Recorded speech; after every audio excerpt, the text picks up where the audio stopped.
other day, eBay reminded me of a thing that I looked at once that was now about to end its second ring list, and it was more convenient for me to go and fetch it today than it was the first week. So we have this Goblin Solo vacuum cleaner, a very cheap machine from late 80s, early 90s, and I think within Goblin's shop vac ownership era. This one isn't too bad. It's very tired. It's got a box that isn't full of wine. Let's have a look at what my £3 has got us.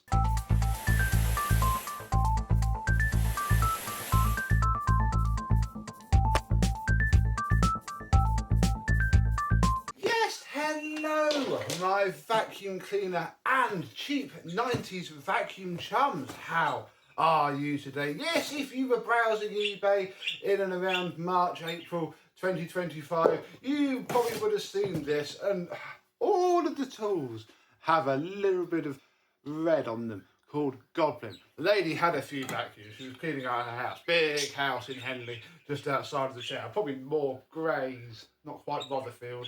Past the college that I went to, that was cool to go back to. Yeah, she had a meter, it broke sadly, so I didn't have that. And she'd already sold some of the tools. And then she tried to sell me a Hooverette. I don't want another Hooverette. We have 3 of those already, 2 and a half. But thank you very much for the offer. That was very kind. Because of course I said I will send her the video. She knows I'm a collector. She was quite happy. The only real hilarious thing in this box is this generic fits-all floor head, and I mean it looks very Vax 121. That bit is probably the same moulding, but it's got the cheap brushes. I mean it's all right. We shall pop it in the shed, and I'll either throw it away in 5 years when it's a rusty heap of junk, or we'll find something for it. We have this. All of the Goblin tools fit together like this. Every 1980s Goblin machine. This is the tools as you had them, and then the hose plugs onto there. And a lot of people try and have them the other way around, so you end up with this in the end. And for some bizarre reason, she managed to get this. This does actually fit on here, so that's probably why it was on there. It probably is better than the actual floor head that this has, which is here. Look, you know it's for it because it says Goblin. There you go. Look, this is the not as nice floor head as the thinner earlier Rio style, but it's certainly very rust free. The bristles are immaculate. They'll clean up very nicely. Yeah, so that's not bad. Yeah, and then your wands plug on there, reverse 32mm on you.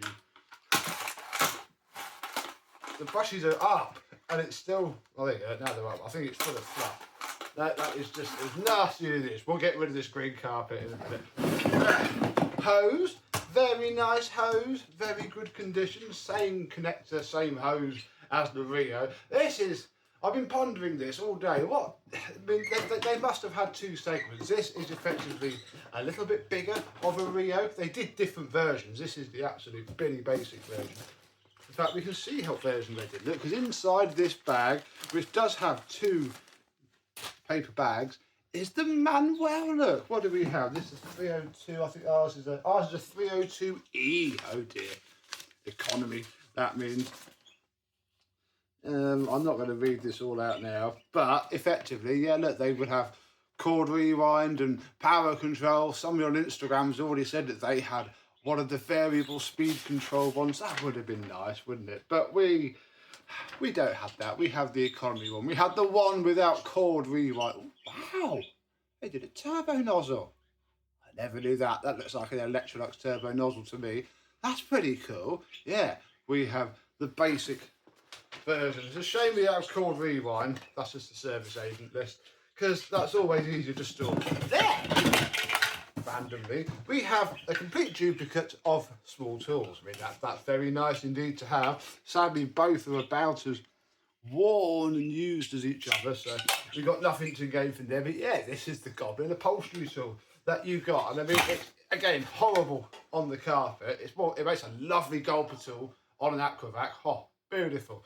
But yeah, so I'm gonna put the duplicates to one side. I'll either and I need to go through my Rio and check it's got all of its tools. And we're going to put this away because I don't really care about that. What we end up with is a very, very complete Goblin Solo. It's a bit annoying that that's still loose though. Let's put the tools away and have a look at the machine itself. Here we go then. This is a very cheap plastic vacuum cleaner. It's also, sadly, and I did notice this in the eBay listing, but you know, £3, you either take it or it gets skipped. It does have a crack. It looks reasonably easy to fix. We may even have a go in this video. There is a nasty little front wheel as well. Oh, here's the ratings plate. There you go, look, Goblin 302E, made in Ireland. Yes, Goblin did produce their machines in Ireland. Sadly, no interest in plugs. These wouldn't have come with a plug. And this has a fairly decent, okay, but generic modern cord fitted. The flex is in good order though. Usually the flex on these gets horrible, where it's just, you know, wrapped up and the machine's chucked in the cupboard and then left for 30 years. Because all you get is this. You can see the blanking plate where the cord reel would go. Sadly, you can also see where this leading edge of the back has just crumbled away. I don't think it's causing us any problems. We'll just have to bear it in mind. Otherwise, there was a sticker there for whatever that was. I don't know, but very nice Goblin logo. That's it. Literally, you get a motor and a bag, which sits under here. Oh, yeah, look, that is snapped. That's a bit of a shame, but again, doesn't affect the operation of the machine. So, there might have been some sort of seal there, or where it's just been stored, this rubber seal, I think this rubber seal is just eaten into this plastic. So, yeah, we'll clean that up. Warning, do not use without a bag fitted. I did think these were bagless. They must have done a bagless version. Obviously, the Goblin Rio is bagless, but yeah, oh, this is a very full bag. Oh dear, you can see that as well. Very full bag, so we'll pop this back in a second so we can laugh at its airflow, but a good number of his airflow issues are to do with that. Oh, and that filter. But it's all there, it's all good. The reason this machine is so dusty and horrible is because bag slides into there, and you see that massive gap. That massive gap is filled by the hose, and that's it. That is your seal. Same on the Rio, at least. Right, that's pretty cool, isn't it? I think I'm going to plug it in and we'll turn it on.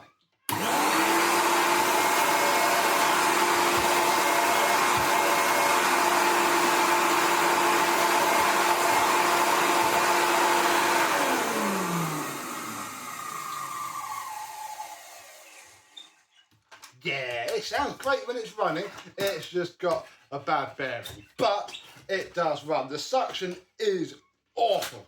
And I mean, I'm putting the wands and the tools on thinking, oh, we'll go and do a little bit of vacuuming, but we won't, because probably two reasons why the suction is awful. Number one, because this bag is absolutely chock full. Number two, because 3/4 of the air is going to be coming out of here, and does look like this insignificant little crack. Probably just going to be a better fix with some Q-bond. Although, all of the... Oh, it has been fixed already. Look, somebody's glued 2 bits of plastic to it. Little brush. Because on this side, yeah, I don't think I can move that. I think I've got to leave that alone. I think it just needs to be Q-bonded. Oh, maybe. Look, there's an even bigger split in there. It may not be pretty, but we should be able to at least get it airtight. There we... Yeah, that wheel may not spin again after this, but it's where sadly the machine's been dropped onto its wheel and it's punched. Oh, she is pushing back down. It's just punched all of this out. I think, Oh, there we go. That's just actually not it. Yeah, not. It's this bit flexing. I reckon we'll try and get that glued up, and then it might be a bit better.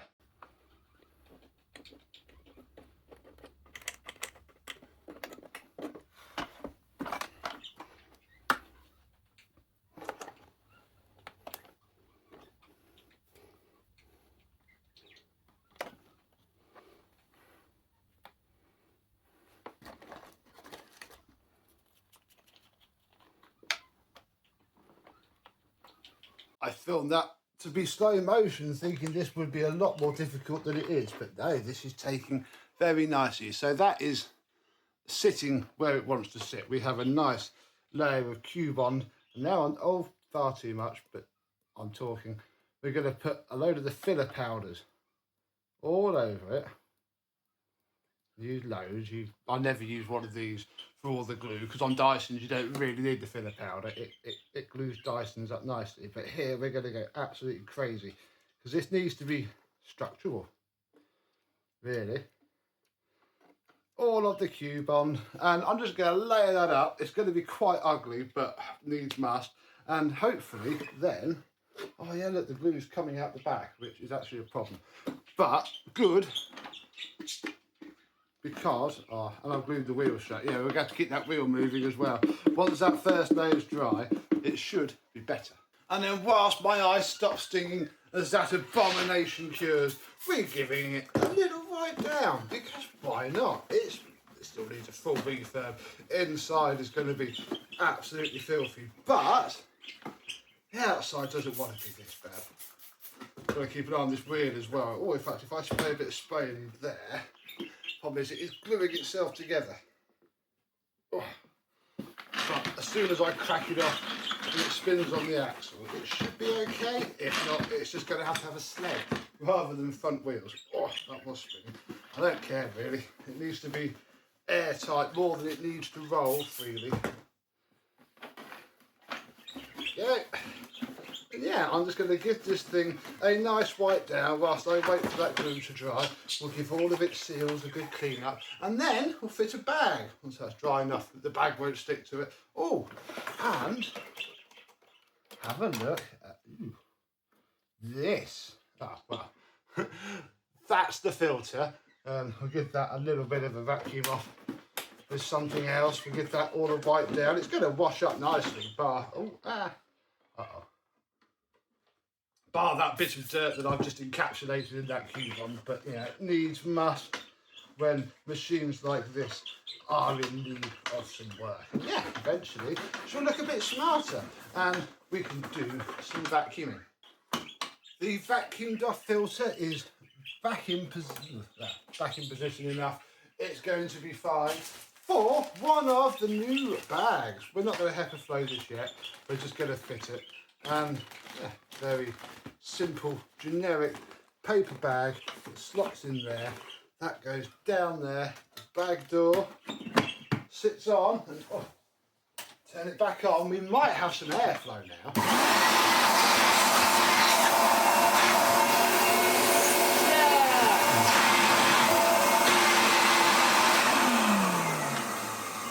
I can see the perishing, sound deadening foam breaking up over there. This is how you perk up a machine. That you take a nasty looking hose end, which does more sealing than it should, to be quite honest with you, and yeah, clean that up. We'll clean up its mating face on here, even though there is no seal. It's this bag seal that does all of the work. We get to watch its first entry. There we go. We'll make sure that's pushed on there like so. And yeah, have a bit of suction there. Oh, yeah.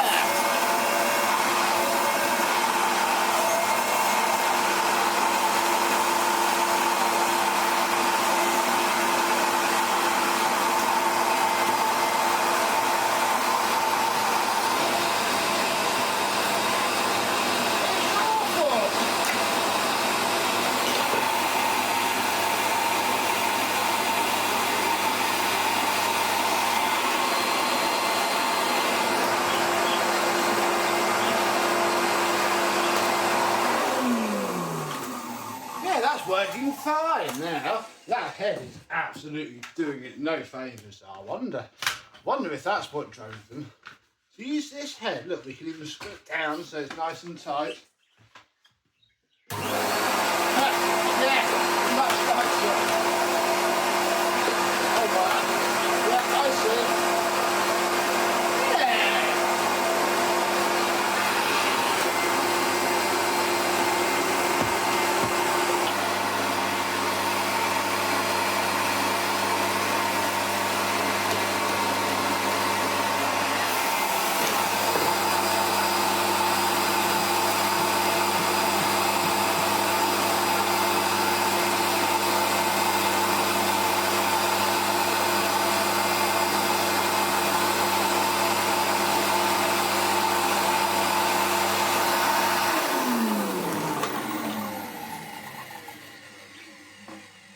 I take back every horrible word and thought I had about this head. It is far better than this head, which is about right. This head was never that nice. I mean, look, you can see the massive gaps in it, and it is together properly. It's just crap, really. But this machine does have quite a bit of suction there.